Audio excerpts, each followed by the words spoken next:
Info 24 Sénégal ngir bokk ci ñi njëkk a jot suñu ay xibaar abonné leen te bës cloche de notification.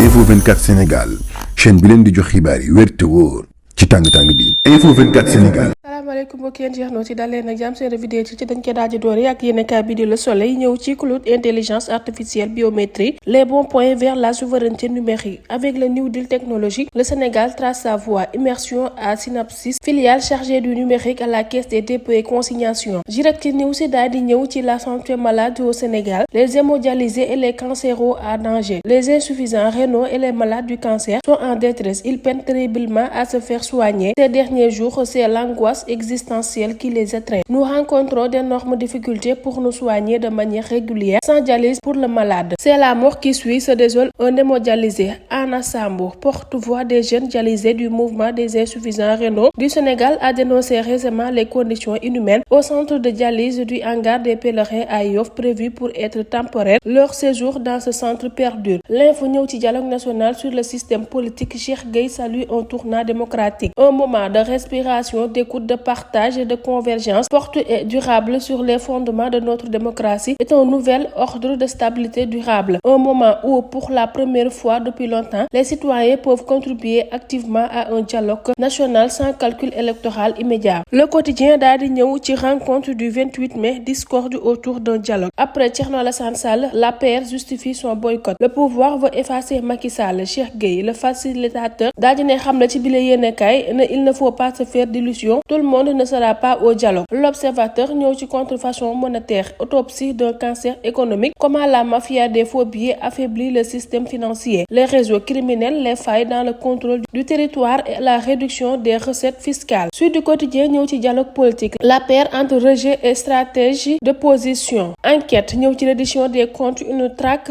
inédite. Ancien ministre, DAF, comptable, star du showbiz, aux fonctionnaires, hommes d'affaires, personne n'est épargné. Cette fois, il n'y aura ni règlement à l'amiable ni arrangement dans l'ombre. Souffle un proche du parquet. On ne vise pas les statuts, on suit les flux financiers, les dossiers explosifs d'une reddition des comptes, tous azimuts. Les Échos daal di ñëw ci cour de justice de la CEDEAO. Lat Diop fait condamner l'État du Sénégal. La cour constate que les droits de Lat Diop ont été violés. L'État sommé de lui payer 4 millions de francs CFA à titre dommages et d'intérêts. Dialogue politique, Macky et l'APR ignorent Diomaye. La traque a pour objectif final la décapitation de l'APR avant toute dissolution finale. Vox Populi ñëw ci dialogue national sur le système politique. L'APR ne peut pas et ne participera pas. La longue liste de griefs des apéristes pour motiver leur boycott. Comment serait-il possible alors de dialoguer? Ne serait-il pas là une indigne capitulation, une inacceptable caution des forfaitures passées, présents et futures du pouvoir? Walf Quotidien daal di ñëw ci dialogue national bi APR buddu. Adjuma Sow di conseiller politique de Diomaye la mu wax moo di ne les invitations ne sont pas encore distribuées. La Tribune daal di ñëw ci un moment de détente dramatique. 3 jeunes filles élèves en classe de 5e emportées à Malibu. 2 corps, Codou Diop et Maïmouna Dia, ont été retrouvés acheminés à l'hôpital. Celui de Aïssatou Sangaré reste introuvable malgré les recherches intensives. Les autorités invitées à renforcer les effectifs de maîtres nageurs. L'inspection académique de Pikine Guédiawaye parle de 4 morts et sensibilise sur le danger de la mer. Libération ñëw ci jugé lundi devant le tribunal des flagrants délits de Dakar ce que Khady Thiam de Dadish Pro a dit à la DSC. Les publications ont été faites suite au consentement écrit des personnes ayant adhéré à mes services de vente à crédit et qui n'ont pas respecté les délais de paiement préalables fixés. Avant toute publication, j'avertis le concerné que ces images pourraient être publiées comme convenu dans la décharge signée en cas de non-paiement. Il est arrivé que je porte plainte à la DIC à cause de non-paiement des sommes dues. Mais dans la plupart des cas, le mauvais payeur ne réagisse qu'après la publication de leurs images sur les réseaux sociaux. Source A daal di ñëw ci plus de 169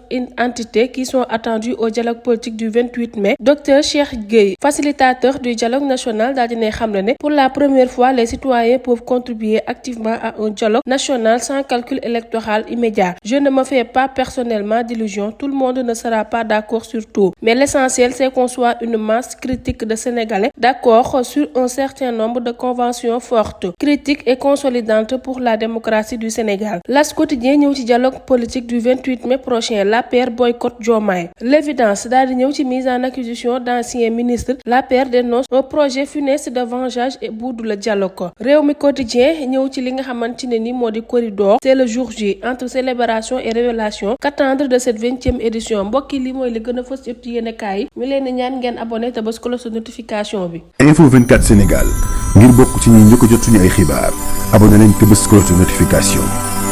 Info 24 Sénégal chaîne bi leen di jox xibaar yi wér te wóor ci tàng-tàng bi. Info 24 Sénégal.